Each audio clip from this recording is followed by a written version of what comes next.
Aku mau minta tolong kalian buat open cam dulu ya semuanya biar bisa saling kenal.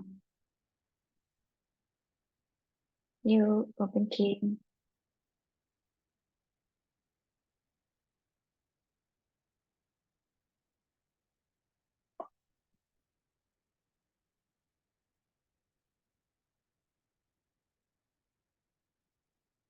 Yang lain,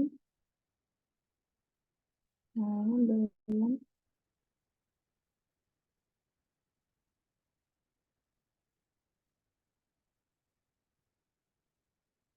Titi, Lilik, Titi lagi. Nah, karena tidak terdetek kamera saya. Oke, nggak apa-apa. Terus, bang, tadi saya sih ngecek bagus, bagus, nggak bisa.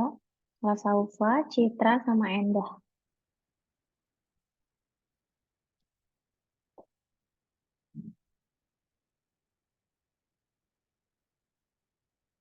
Oke, tenang aja guys, nggak usah cakep-cakep banget. Oke semuanya, aku sambil nungguin nih Siti. Siti udah, Lilik sama sama Siti lagi, Siti Hajar. Oke. Halo semuanya, salam kenal ya. Kenalkan, nama aku Putri Nurdiana. Sekarang kerja di salah satu startup tech. Nah, udah total working experience udah 6 tahun di data analytics gitu. Eh, Terus aku dulunya sekolahnya bukan dari technical, aku anak bisnis manajemen. Jadi selama kuliah aku jualan, tapi sekarang malah ke analytics. Jadi lumayan jauh juga. Oke, aku mau dari kalian juga kenalan masing-masing, mulai dari Teguh ya, nanti sisanya gantian berdasarkan abjad boleh. Atau aku tunjuk deh abis Teguh nanti siapa-siapa. Oke, oke, terima kasih Kak. Perkenalkan teman-teman, mungkin sebagian udah tahu ya. Soalnya kemarin kita juga ada discuss session Kak untuk pertama kali. Ini saya Wih, perkenalkan lagi. mantap. Nama saya Teguh Yono, asal dari Bekasi. Sekarang lagi sedang menjalani tugas akhir di semester 7 ini sih Kak. Jadi insya Allah tahun ini bisa lulus. Gitu sih Kak. Amin. Kenapa kamu ke Revoyu? Karena kayak ingin menambahkan skill untuk data analis sih Kak. Soalnya kan saya sebenarnya basicnya di software development, jadi masuk ke data analis gitu sih. Nambah pengalaman juga. Oke, thank you Teguh. Lanjut ke Lilik. Liliknya belum. Assalamualaikum, selamat sore Kak. Halo. Perkenalkan nama saya Dini Purwaningsi. Saya asalnya dari Pontianak. Apa? Asalnya dari Pontianak Kak. Oke, Pontianak kuliah di mana, jurusan apa? Kuliah di Universitas Tanjung Pura, jurusannya Sistem Komputer. Oke. Kenapa mau masuk Revoyu? Pengen coba-coba sih Kak, soalnya kan di tempat saya tuh untuk data analis tuh belum terlalu gitu Kak. Oke, oke. Good, thank you. Terus ke Kasih Endah. Kak. Oke. Baik, terima kasih atas kesempatannya. Perkenalkan, nama saya Endah Ningsi, biasa dipanggil Endah. Saya asal Surabaya dan kuliah di ya, jurusan akuntansi dan sekarang di semester 6. Oke, kenapa mau masuk Revoyu? Sebenarnya saya ikut SIB ini untuk konversi KKN sih, Kak. Terus Oke. untuk syaratnya itu harus yang jurusan yang di bidang data analis atau data scientist seperti itu. Oke, oke. Thank you, Endah. Sekarang lanjut ke Gilbert. Gilbert udah masuk belum? Oh, ini. Baik, selamat sore semuanya. Perkenalkan nama saya Gilbert Kashia Madeli. Saya berasal dari Ambon. Saya berasal dari Universitas Patimura Ambon, jurusan Teknik Industri semester 6. Oke. Kenapa masuk Revoyu? Teknik industri. Beda. Uh, Tertarik dengan data analis, Kak. Sering ikut mini course dari Review, jadi untuk MSCB ini jadi pilih Review. Oh, oke. Thank you, Gilbert. Lanjut ke La Saufa. Azahra. Enggak ada suaranya.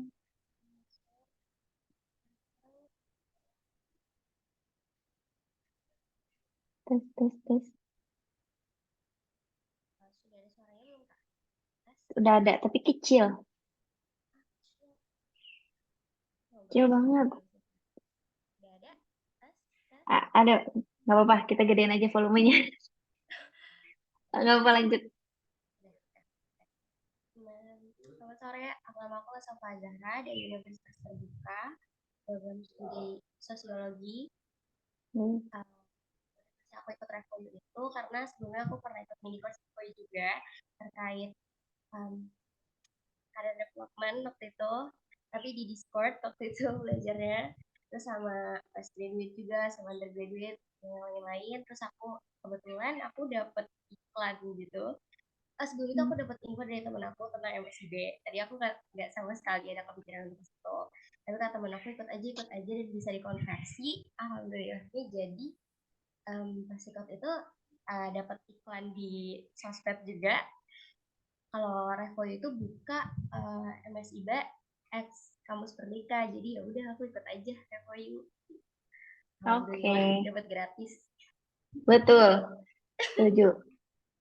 Terima kasih, Azahra. Lanjut ke Citra. Halo Kak, selamat sore. Perkenalkan aku Citra Agustina.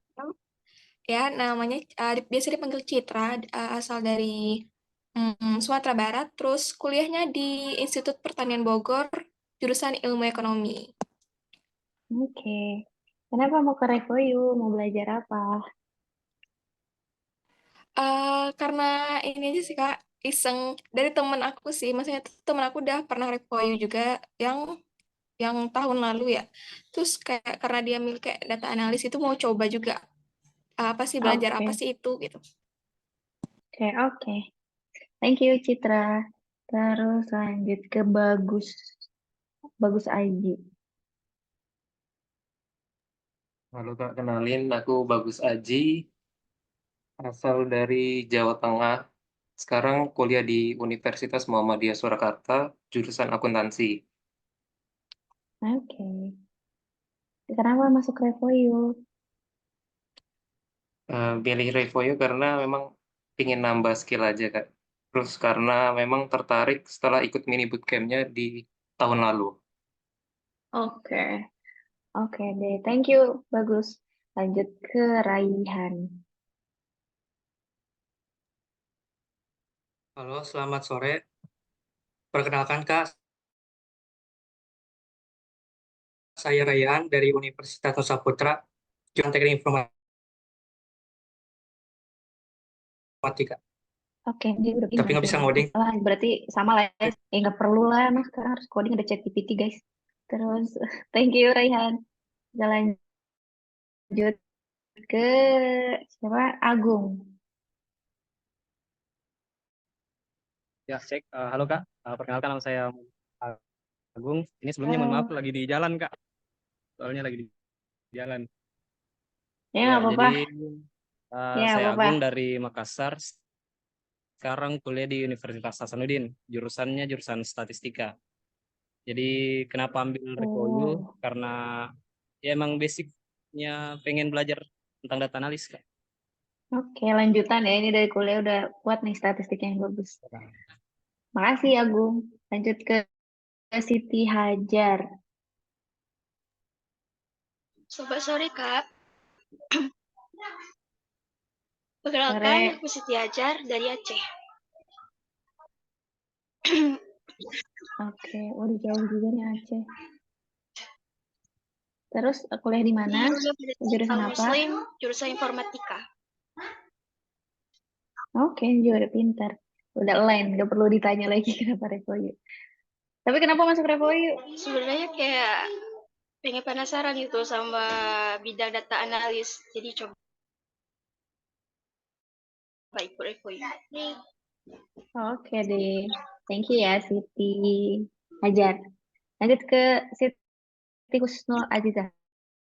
Saya sebelumnya apakah kalau kita dengar jelas kan? Dengar jelas. Kemudian Selamat sore, Mam. Selamat sore semuanya.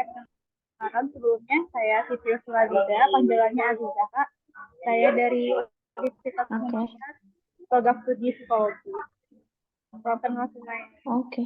Salam kenal juga. Kenapa Mas Voice Logi? Oke, jadi gini Kak, dari kemarin itu pas di semester 5 ada teman saya salah satunya yang belajar data analysis juga gitu. Ternyata di psikologi itu juga ada suatu korelasi yang dari psikologi industrinya gitu. Dan juga di Unmad ini, di Universitas Sambungan Unpurat ini juga di program studinya itu ada belajar tentang statistik gitu. Dan itu memang lagi digaungkan gitu. Jadi kayak istilahnya ternyata di psikologi itu nggak cuma yang masalah kejiwaan dan lain sebagainya, tapi kayak data analis dan lain-lainnya itu juga perlu, karena itu juga penting kan untuk kemajuan dari ilmu bidang psikologi tersebut. Jadi seperti itu Pak.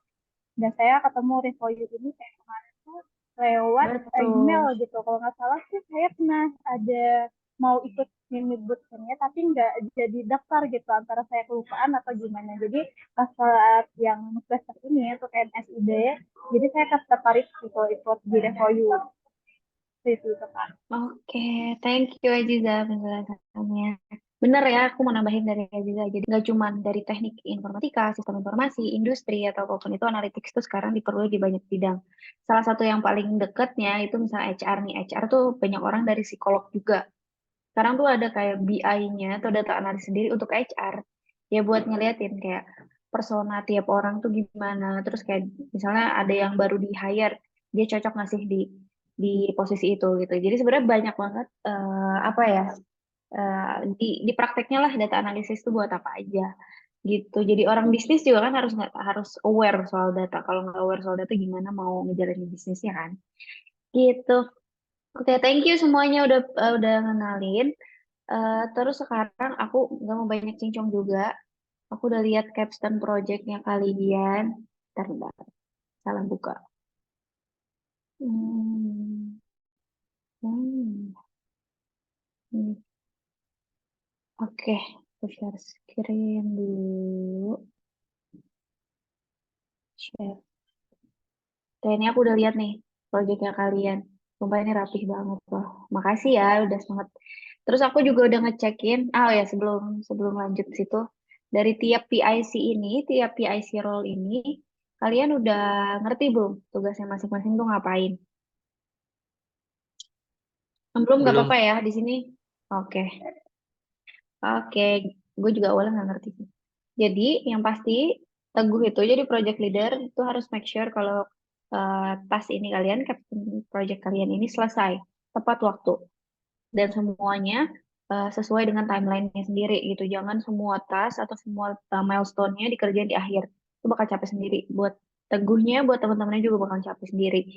Terus untuk yang data cleaning, Bagus sama Raihan. Ini kalian tuh PIC buat ngebersihin datanya. Jadi kalian penanggung jawab sebagai pokoknya yang bersangkut paut ngebersihin data dan ngebersihin data ini kan macam-macam ya. Mulai dari formatting, terus remove null value itu kayak blank value dan segala macam. Pokoknya kalian tanggung jawab sama database-nya. Gitu karena ini foundation-nya, dataset-nya itu foundation-nya untuk lanjut ke data analysis sama visualization. Nah, untuk yang analisis, data analisis PIC, ini kalian uh, berkewajiban untuk nge-decide nih. Kira-kira dari problem statement yang udah ada, business question yang udah ada, analisis apa yang bakalan kalian lakuin buat menjawab problem statement-nya. Gitu. Nah, terus dari visualization, kalian yang decide jenis visualization apa yang bakalan kalian bikin untuk nge-visual data yang udah kalian punya. Itu bisa kayak ngedesain chartnya mau kayak gimana, line chartnya gimana, pokoknya bayangin kalau kalian ngeliatin satu dashboard itu, ngeliatin satu report itu, orang yang nggak paham langsung ngerti, oh kayak gini ya, ternyata apa namanya coffee shop salesnya misalnya kayak gitu. Nah untuk yang data communication ya, nanti kalian yang kayak consolidate tuh semuanya untuk nge-present datanya dari mulai problem statement, terus questionnya apa, scope-nya gimana, terus nanti hasil dari analisisnya gimana, visualisasinya tuh gimana, dan yang terakhir pasti ke insight-nya gitu. Jadi itu ya yang PIC role-nya, tugasnya masing-masing. Ada yang mau ditanyain nggak? Udah ngerti belum sampai sini?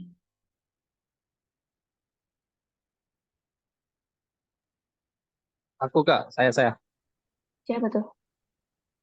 Agung Kak. Oke, Agung. Gimana, Sebelumnya Agung? mau nanya Kak, untuk yang bagian analisis datanya itu kami sendiri yang nentuin metodenya atau dari review-nya ditentuin Kak? Sebenarnya nanti dari Maksudnya review kan, ini bakal ngasih option. Kayak ada analisis metode apa aja sih. Dari kalian ada yang jurusannya statistik kan? Nah, di statistik kan banyak tuh kayak metodologinya apa aja, mulai dari yang paling gampang. Analisisnya exploratory data analysis doang tuh. Jadi ngeliatin data historikalnya, terus ngeliat anomalinya itu udah juga berupa analisis ya. Kayak atau nanti kalian mau yang versi versi heboh banget gitu. Sampai apa ya misalnya statistical apa sih itu tuh? Duh lupa deh aku bukan anak statistik soalnya. Pokoknya anak statistik nih tahu nih metodologi apa aja yang bisa dipakai buat analisis data. Itu kalian sendiri yang mutusin maunya apa. Dari review cuman bisa ngasih opsi aja. Gitu. Jawab, Bung. makasih Kak. Oke, terus ada pertanyaan lagi nggak, guys? Sampai sini. Ini berarti kalian udah pernah lihat ya data setnya kayak apa di coffee shop ini? Sudah Kak, tapi kemarin baru lihat di nama kolom-kolomnya belum sampai semua sih, semua datanya juga Kak. Nggak apa-apa. Itu juga udah bagus kok. Yang mana sih kolomnya tuh yang ini. Ini ya, ini dari sini. Karena kalian udah kayaknya one step ahead dari yang lain. Ada yang mau ditanyain nggak? Ada yang bingung nggak di sini apa? Secara Eh, ngeliat garis ininya doang ya. Kenapa? Kemarin sih kita ada kesusahan di ini sih Kak, dia menentukan root cause analisisnya kan. Kemarin pas discuss pertama itu kita pakai 5 way atau 5 way ini untuk analisa root cause-nya. Tapi ada stuck di Hmm. way ketiga itu Kak. Jadi bingung nih. Contoh kan ada Hmm. problemnya di sebelum way-nya kan Oke. ada penumpukan pesanan, terus kenapa kok pesanan ini menumpuk, kita agak stuck gitu Kak. Kira-kira ada nggak ya caranya biar gak stuck gitu di penentuan ini ya? Bentar, aku baca dulu ya. Oke. Sebenarnya aku tadi udah review sih ini. Agak bingung sama problem, define the problemnya ini kayak apa maksudnya? Shop sales per area are less efficient and optimal. Kalau misalnya secara apa ya? Secara efisien, bukan efisien. Aduh, habis lagi baterai. Mana habis? Suaranya masih ada ya? Kalau misalnya nggak ada, kasih tahu ya, guys. Oke Kak. Oke, jadi kalau aku baca ini doang, yang less efficient and optimal ini, ngelihat dari datasetnya aja aku nggak ngerti. Soalnya apa? Eh, bingung nggak sih kayak ngeliat ya datanya? Gimana cara kalian measure, nentuin kalau dia ini less efficiency penjualannya? Efisien itu berdasarkan apa? Karena yang berdasarkan pengalaman aku nih, kalau efisiensi itu misalnya em, pas customer order, dari customer order sampai ke customer completed order, journey-nya itu lama, lebih dari SLA. SLA itu waktu yang udah ditentuin. Misalnya harusnya kalau ada order dari customer, itu maksimal banget si baristanya persiapin kopinya tuh maksimal 5 menit gitu. Nah, kalau lebih dari 5 menit itu artinya nggak efisien. Tuh. Jadi kalau bahasa enaknya, salah. Bahasa enaknya, ini yang defining problem itu sesuatu yang bisa diukur, bisa dihitung, gitu. Dan datanya available. Kalau datanya nggak available, kalian mau hitung dari mana, gitu bahasanya. Kebayang nggak? Dan Oh, lamanya transaksi pada suatu hari juga aku kurang ngerti maksudnya apa. jadi gini Kak, tadi sih saya lihat kan di ada kolom yang ada transaction day sama transaction time. Jadi sebenarnya Hmm. saya asumsi akan ada penumpukan di satu hari gitu Kak. Jadi satu hari bisa 100 transaksi, tapi di hari selanjutnya cuma ada 1 atau 2 transaksi gitu sih Kak. Oke. Nah Saya ini masih aku, masih asumsi sih, belum saya lihat keseluruhannya. iya nggak apa-apa, udah.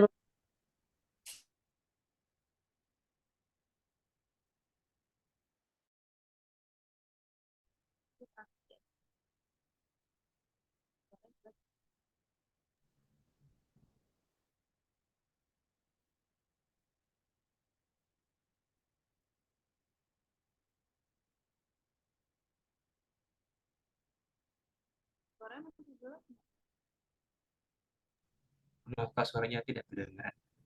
Oh iya Kak, suaranya hilang Kak. Saya kira tadi saya aja nih.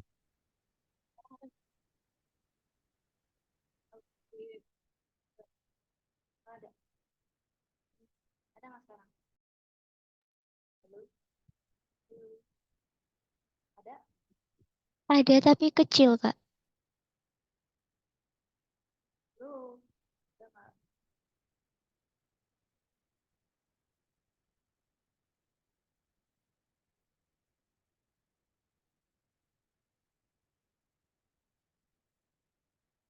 Ada nggak saya?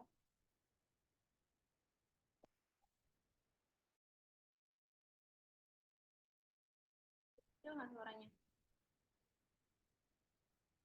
Halo? Ada nggak? Halo? Ada sih Kak, tapi kecil suaranya.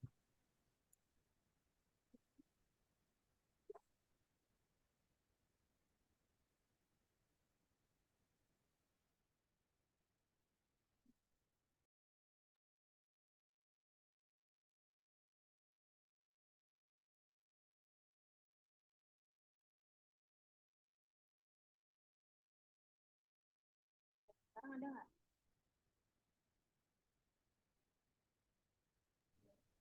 Gede tapi masih kecil. Kecil.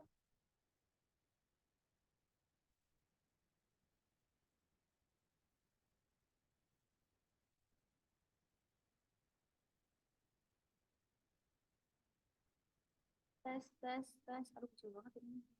Aduh.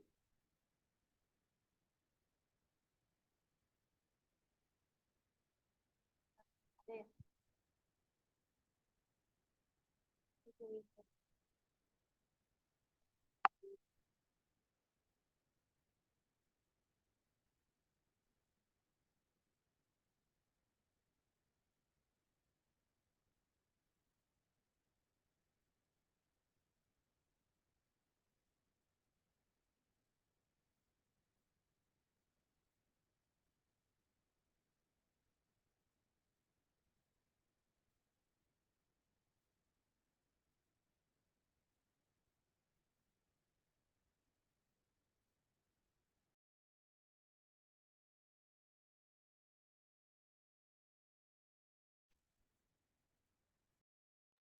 Halo. Halo.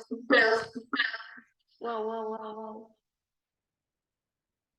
Oke. Ada ya suaranya? Oke, ada Kak, ada Kak. Oke, mantap. Oke, lanjut ya. Yang tadi maaf ya, aku stop. Oke. Nah, ini bacanya dari paling kiri. Jadi ini tuh transaction ID. Transaction ID ini unik ya. Dia tuh jadi satu row di sini itu pasti satu transaksi. Gitu. Nah, transaction date ini adalah transaksi tersebut kapan, time ini jam. Gitu, jam transaksinya kapan. Dan quantity ini tuh jumlah dalam satu transaksi itu berapa banyak SKU. Tahu SKU kan ya? Berapa banyak jumlah produk yang dibeli. Di sini 2 produk. Ini store ID itu cuman ini juga unique ID. Ini tuh ngeidentifikasiin store identification-nya. Ini lokasinya, ini produk ID-nya, unit price-nya itu harganya. Terus ke kanan ini lebih ke produk detailsnya dari kategori. Terus dari kategori ini turun lagi ke gourmet brew coffee mungkin. Terus yang ini yang paling kanannya produk detail itu mungkin si jenis makanannya atau jenis beans yang dipakai. Terus kita balik lagi ke si 5Y ini. Makanya aku tanya balik nih, lamanya transaksi di sini itu kalau dimaksud penumpukan order di suatu hari itu indikatornya apa? Kalau misalnya secara bisnis logikanya semakin banyak order itu semakin baik, berarti nggak ada penumpukan. Kalau misalnya di datasetnya itu ada data yang indikasiin soal SLA itu bisa dihitung.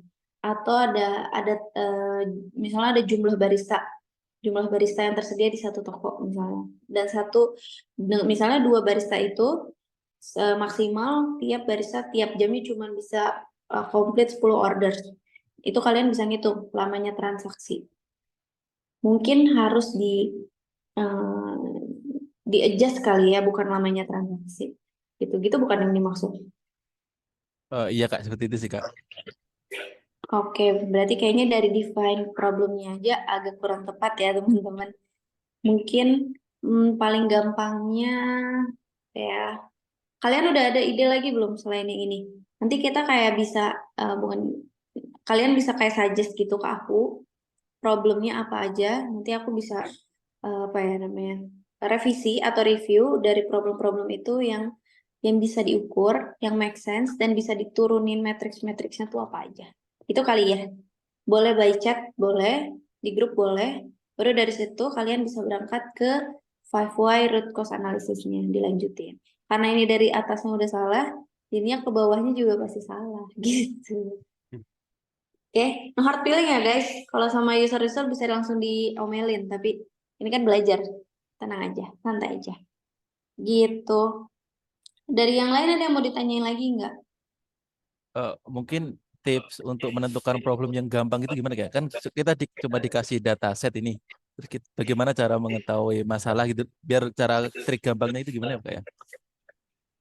Cara gampangnya ngelihat datanya, data yang available tuh apa aja, dan yang bisa diukur. Pertanyaannya itu yang bisa diukur. Balik lagi di situ ya. Misalnya, produk apa sih yang paling laku selama 6 bulan terakhir? Dari situ kalian bisa turunin kan, produknya misalnya kopinya gula aren. Terus kalau makanannya misalnya croissant, misal kayak gitu. Nah, terus nanti dari situ bisa dilebarin lagi tuh kayak. Tapi dari setiap store-nya tuh beda-beda. Ternyata kalau store 1 gula aren, tapi store 2 tuh americano gitu. Tergantung area nanti. Terus nanti bisa dilebarin lagi.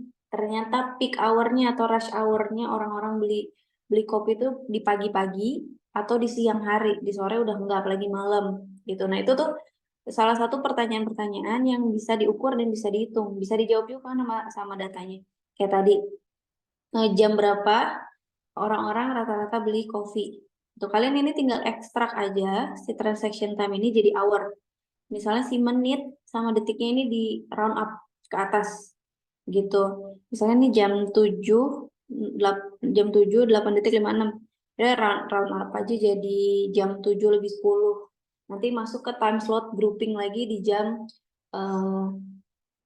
morning rush hour. Misalnya morning rush hour kalian bisa definisiin sendiri. Morning rush hour itu dari jam 7 pagi sampai jam 9 gitu misalnya. Terus abis itu before lunch dihitungnya dari jam 9 sampai jam setengah 12 atau jam 12 kurang. Ntar dari jam 12 sampai jam 1 dihitungnya sebagai lunch time. Itu bisa dikategoriin lagi, terserah kalian definisinya. Intinya pertanyaan yang kalian ajuin itu harus bisa dijawab sama data yang available gitu. Dijawab? Jadi contohnya kalau seumpamanya tadi kita ditanya contoh penjualan apa yang paling banyak gitu. Kalau itu pertanyaan itu dimasukkan ke 5 Ways tadi berarti di root cause-nya itu gitu ya Kak? Penjualan apa yang paling banyak di setiap store-nya gitu. Gitu Kak? Iya, iya betul. Oke Kak, terima Gitu. kasih Kak. Tapi nanti contoh Kak, satu lagi Kak. Contohnya tadi saya kasih contoh kalau berapa penjualan paling banyak di setiap toko, terus agar kan kalau 5W kan berarti harus ada 5 kenapa untuk menjawab root cause ini untuk turunannya Kak ya. Nanti kalau semuanya stuck di cuma sampai W2 atau W3 gitu, cara mengatasinya gimana Kak ya? Ya, aku kasih contoh ya, yang aku kepikiran sekarang nih. Misalnya problemnya, gimana kita tahu atau marketing mau ngelakuin inisiatif, harus ngasih promo apa buat ke customer yang ujungnya buat ningkatin sales. Udah kebayangkan itu problemnya, mau bikin marketing inisiatif. Why pertamanya, kenapa harus cari sales yang tertinggi? Balik lagi ke pertanyaan awalnya ya, karena mau bikin marketing inisiatif buat naikin sales gitu. Nanti why pertamanya stores mana yang salesnya paling tinggi. Terus yang kedua why-nya, dari store-store tersebut produk apa yang salesnya paling tinggi. Terus diturunin lagi, dari setiap produk itu yang nge-returns atau kayak bukan jumlah uang, apa namanya, GTV itu yang uangnya buat uang sih apa ya, value paling banyaknya, yang paling untungin, revenue-nya paling gede itu yang mana. Terus turunin lagi jumlah customer yang beli spesifik produk A itu ada berapa banyak. Bisa aja si customer kan cuma beli rotinya doang. Ada aja customer yang belinya kopinya doang. Gitu kan. Jadi berapa unique customer dari setiap store gitu. Terus kalian lihat lagi tren dari Y selanjutnya. Gimana tren customer beli gula aren dalam 6 bulan terakhir. Compare kayak gitu. Atau compare lagi, tanyain balik lagi tuh. Dari situ aja Y-nya udah banyak banget kan. Jadi sebenarnya makanya si problem statement ini tuh harus jelas objektifnya mau ngapain gitu. Kalian kan nanti nggak mau ya kalau misalnya disuruh kerja sesuatu, tapi kerjaan kalian ujung-ujungnya nggak dipakai gitu. Jadi kalian bisa googling juga nih, misalnya kayak problem paling banyak di coffee shop tuh apa. Dari situ aja mulainya, di googling aja. Nggak apa-apa, nanti kalian taruh, terus kalian cek nih pertanyaan mana yang kira-kira bisa dijawab dari data yang kalian udah punya. Gitu. Kebayang nggak? Kak, kebayang nggak? Makasih Kak. Oke. Ada pertanyaan lagi dari yang lain?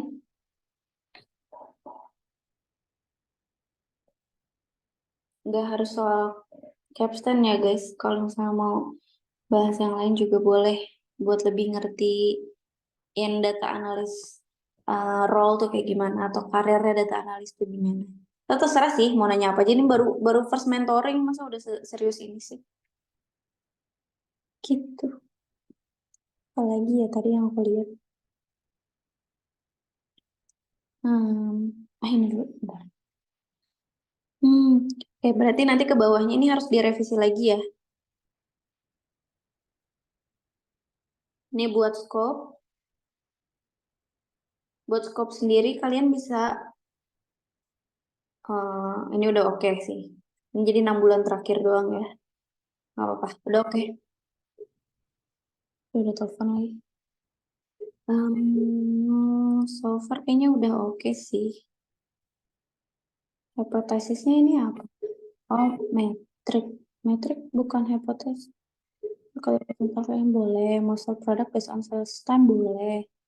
Product price affect sales. Ini preferensi ya, kalau coffee shop tuh nggak bisa kayak gitu. Kalian mungkin bukan product price-nya, tapi ini harus diassociate lagi sama jumlah transaksinya. Kalau emang harga yang murah itu transaksinya paling tinggi, artinya affecting the sales. Gitu ya. Oke. Ada yang mau ditanya lagi? Ini satu lagi Kak tanya. Yang untuk menentukan root cause analysis kan ada banyak metode ya Kak. Selain 5W, ada RCA, ada issue tree itu. Kalau pengalaman Kakak yang paling gampang pakai apa ya Kak metodenya ya? 5W sih sebenarnya paling gampang. Sama issue tree. Kenapa Kak? Kok paling gampang yang itu daripada yang RCA gitu? RCA itu topiknya sebenarnya. Jadi di bawahnya RCA itu ada si issue tree, ada fishbone, ada 5Y, dan lain-lainnya. Cuman paling gampang tuh, bisa main mapping juga sebenarnya. Tapi paling gampang emang issue tree sama 5Y sih. Jadi kayak ngetanya balik, selalu ngetanya balik kayak dari setiap question yang ada. Itu tuh ngebiasain cara pola pikir kalian tuh jangan jadi yes man. Jangan apa yang orang minta iya gitu loh. Tapi secara prakteknya emang yang 5Y itu paling make sense sih. Karena nanti kalian kebiasa dengan pertanyaan-pertanyaan user gitu, dan jadi ngubah pola pikir aja sih, bisa ngelihat suatu masalah dari berbagai macam sudut. Gitu. Makanya ini proyeknya bukan perorangan kan, proyeknya per kelompok, karena tiap orang pasti punya sudut pandang masing-masing gitu. Ada lagi yang mau ditanyain?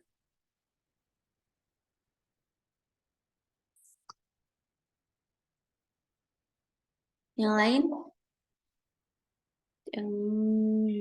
Kak mau nanya Kak. Iya boleh.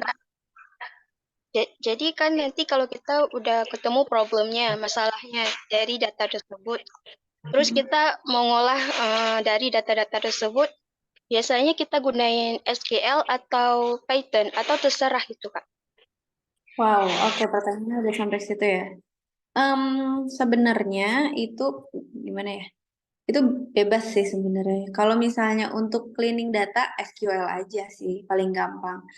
Karena toolsnya paling gampang, paling logically bisa dilihat jelas gitu. Tapi kalau misalnya kalian emang udah pernah pakai Python dan ngerasa Python lebih gampang, ya boleh juga pakai Python. Cuman secara gue pribadi, itu data manipulation, data cleansing, gue masih lebih nyaman pakai SQL sih. Gitu. Dari kamu sendiri, kamu udah pernah ini? Udah pernah apa namanya pakai Python atau pakai SQL? Dua-duanya udah pernah. Mantap. Pakai apa SQL-nya si apa tools ya? Iya. Pakai tools apa SQL-nya sama Python-nya? Kalau Python Google Colab, kalau SQL itu PHP-MyAdmin. Apa? Kalau Python itu Google Colab, kalau SQL itu pakai PHP-MyAdmin. Oh, oke, PHP MyAdmin. Oke. Nanti kalian bisa coba juga sih yang lain ya teman-temannya. Bisa belajar dari Siti Hajar juga nih. Kalau Python bener pakai Colab itu yang paling gampang karena free dan gak perlu download karena dia web based dan dia Google apa namanya? Google Suite juga. Jadi lebih enak lah. Kalau mau yang di luar Colab bisa pakai Jupyter Notebook kalau udah pernah dengar. Terus kalau SQL paling gampangnya kalian BigQuery karena free juga. Jadi kalau BigQuery itu misalnya data yang Google Sheet tadi ya, itu di-download jadi CSV, itu bisa langsung kalian masukin ke BigQuery dan kalian mulai start query dari situ. Tapi sebenarnya di Excel juga atau Google Sheet juga bisa langsung sama dengan query, itu ada functionnya sendiri. Mungkin kan males ya, kayak Excel kan kecil ya, kalau SQL editor di BigQuery itu gede gitu. Nanti mungkin next time ya, aku bakalan share langsung ke kalian. Aku belum nyiapin sih soalnya hari ini. Aku bakalan share langsung ke kalian UI-nya, previewnya si apa namanya Jupyter Notebook atau previewnya Collapse atau previewnya BigQuery itu kayak gimana? Biar kalian ada bayangan. Gitu. Thank you Siti pertanyaannya. Yang lain ada lagi?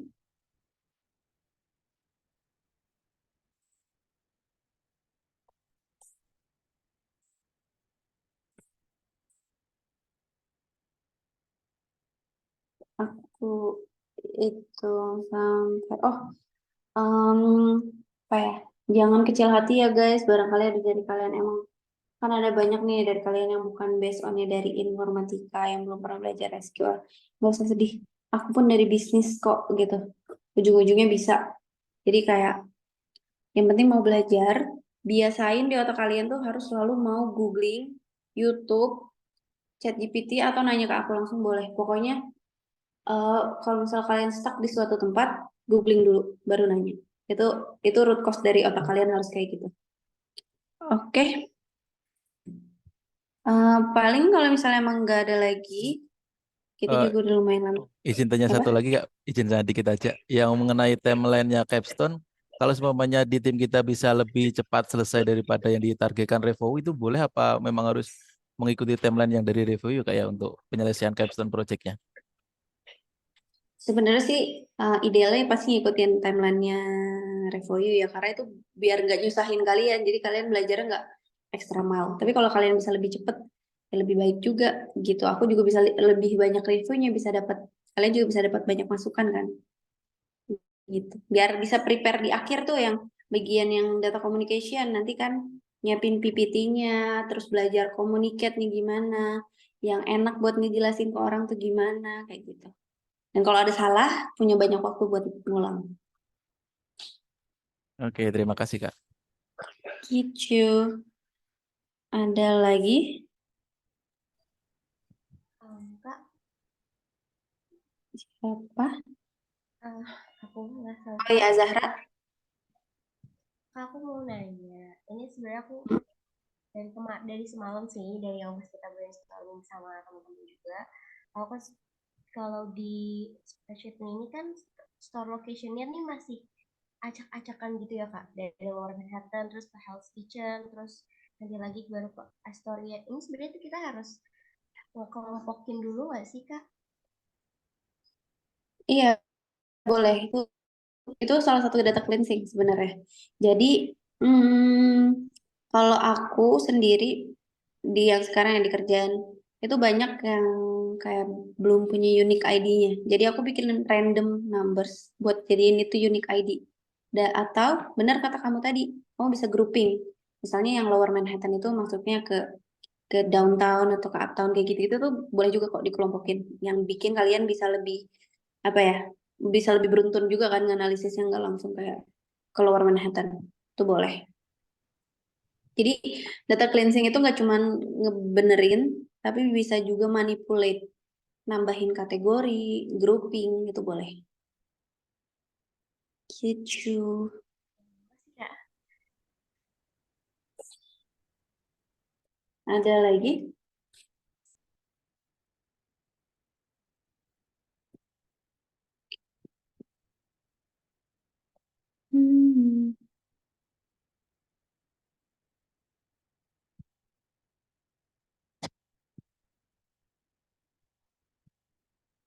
Aku hitung sampai 10 ya.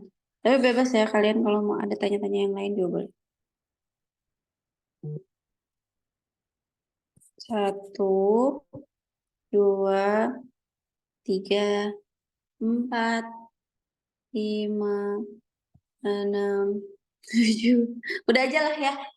Misalnya ada lagi, ntar kalian boleh langsung PM aja. Yang penting dari Teguhnya sebagai tim leader project ini harus proaktif ya. Ajakin teman-temannya harus semuanya bisa belajar bareng-bareng. Gitu. Oke, thank you guys semuanya udah datang ke mentoring kali ini. Nanti sampai ketemu lagi di mentoring selanjutnya ya. Jangan bosan-bosan ketemu sama aku, jangan bosan-bosan buat selalu googling. Oke, bye-bye semuanya. Selamat sore. Jangan lupa Sore, Kak. sholat. Makasih, Kak. Makasih, Kak. Ya, aku encall ya. Oke, Kak. Enter.